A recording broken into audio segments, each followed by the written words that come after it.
Historical sources often contradict each other. This video presents the most widely accepted version of events.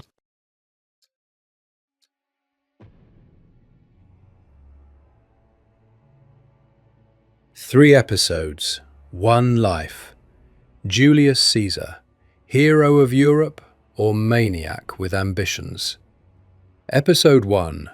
How a boy from a poor family, born in the filth of civil wars, rose from poverty, became the most dangerous man in Rome, crucified pirates, and began a path from which there is no return. Rome, 100 BC. The city that rules half the world. Great, invincible.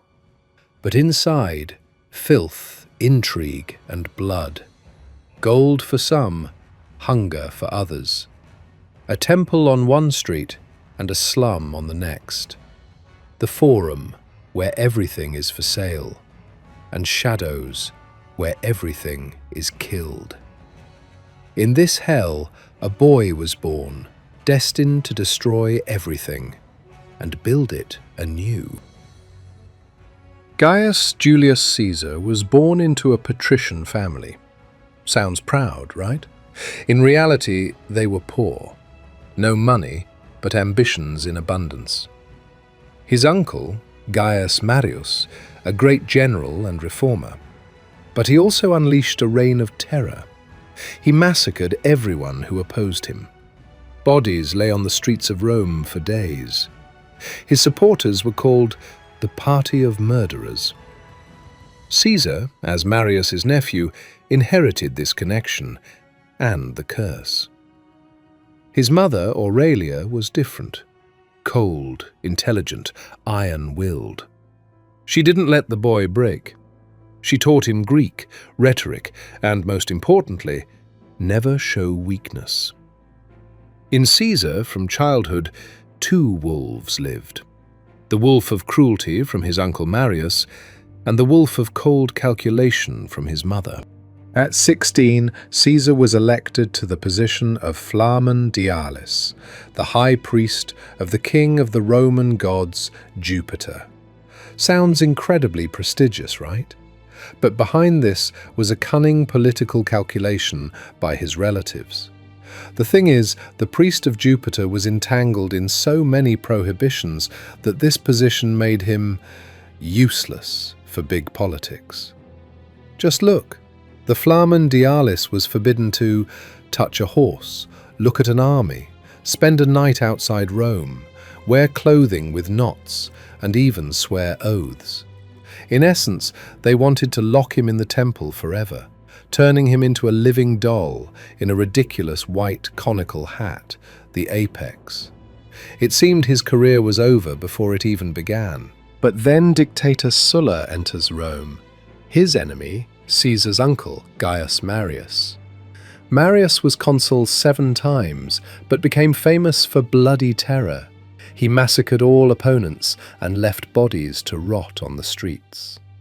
His supporters were called the Party of Murderers. Caesar, Marius's nephew, inherited the curse of the family.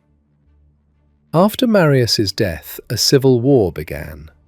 Sulla won and returned to Rome to wipe out everyone connected to Marius. He introduced proscriptions, lists of people who could be killed with impunity. Caesar's name was not yet on the lists. Instead, Sulla demanded, "Divorce your wife Cornelia, daughter of Marius's ally." It was a political test. Divorce meant renouncing Marius and obeying Sulla. Refusal meant declaring himself an enemy. Simple choice: submit or die. Caesar said no, and right there, the quiet priest showed his character for the first time. He lost everything. His priesthood, his wife's inheritance, his titles. He was declared an enemy of the state. Caesar fled Italy, disguised as a slave, at night, in the rain. They hunted him. He suffered from malaria. Sulla's soldiers tracked him, but he survived. because he had no choice. The 20-year-old Caesar fled to the island of Rhodes to study oratory. On the way, his ship was captured by Cilician pirates, the most dangerous people on the Mediterranean. The pirates demanded a ransom of 20 talents. The talent is a unit of weight, not a coin, equal to about 25 kilograms of silver. Caesar laughed in their faces. "You don't know who I am," he said. "My price is 50 talents. That's 1.5 tons of silver." And he raised his own price. And they believed him. They raised the ransom. Caesar sent his slaves to the nearby cities of Asia Minor to collect the money. The pirates didn't even think of stopping him. What's the point? So he sent them. They'll collect, he'll pay. He won't actually come back for us, will he? Where did Caesar, a penniless fugitive, get slaves? In Rome, even a poor aristocrat had servants. Slaves were like furniture, only livelier and more useful. 2 of them had accompanied Caesar since childhood, born in his father's house. They were loyal to him, better than many free Romans. For 38 days, Caesar lived among the pirates. The pirates didn't torture him or keep him in chains. First, he raised the price himself. They wanted him alive and healthy. Second, he behaved so arrogantly that they simply didn't know how to react. He ordered them to be quiet when he wanted to sleep, called them ignorant barbarians if they didn't admire his poems. And with a laugh, he promised to return and hang them all. The pirates laughed in response. They thought it was a joke. They were wrong. The cities agreed to help, not out of kindness. First, the pirates held not only him, but several other aristocrats hostage, so the ransom saved many. Second, Caesar's family had trading partners and moneylenders there. Connections matter. And yes, the pirates had tormented their cities for years. Any chance to get rid of them was welcome. The money was collected. The ransom arrived. Caesar was released. And here's where it gets really interesting. The ransom was delivered to Miletus. The pirates got their 1.5 tons of silver, released Caesar, and sailed back to their island. Caesar stayed in Miletus. He wasn't going to forgive the insult. He was a private citizen, no army, no ships, no power. But he convinced the local sailors and shipowners of Miletus to help him. He promised them a share of the pirate loot, and they agreed. That's how Caesar got a small fleet, small but enough for revenge. He recruited volunteers, equipped the ships, and sailed back. The pirates didn't even flee. They didn't believe he'd return.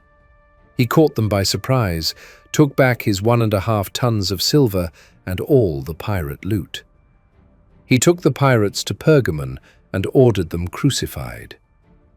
Crucifixion is a painful death that lasts for days. And before the execution, he ordered each one's throat cut so they wouldn't suffer. Mercy? Or the cold efficiency of a future dictator? Caesar had just shown the world his formula. You can be cruel, but never needlessly cruel. All violence must have a meaning. He returned to Rome, not as a fugitive, as a hero.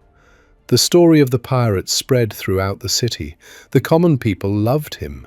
The Senate began to fear him. By that time, Sulla was no longer alive. The dictator had voluntarily stepped down from power in 79 BC.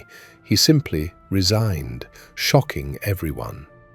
He retired to his estate in Puteoli and died in 78 BC at about 60 years of age. They say from a ruptured blood vessel, or according to another version, from a disease that consumed his body. Caesar had waited for his death. While Sulla lived, he couldn't return. The dictator saw him as a threat. "In this boy there are many Mariuses," Sulla had said, and he was right. As soon as Sulla died, Caesar returned and began his rise. Ahead, Gaul. 8 years of war, 1 million dead. And one step, a small river called the Rubicon. There he will become either a god or a corpse. Subscribe so you don't miss the second episode. The Gallic War is not about glory. It's about 1 million corpses, genocide, and a question no one wants to ask. Can you build a great empire on bones? See you in episode 2.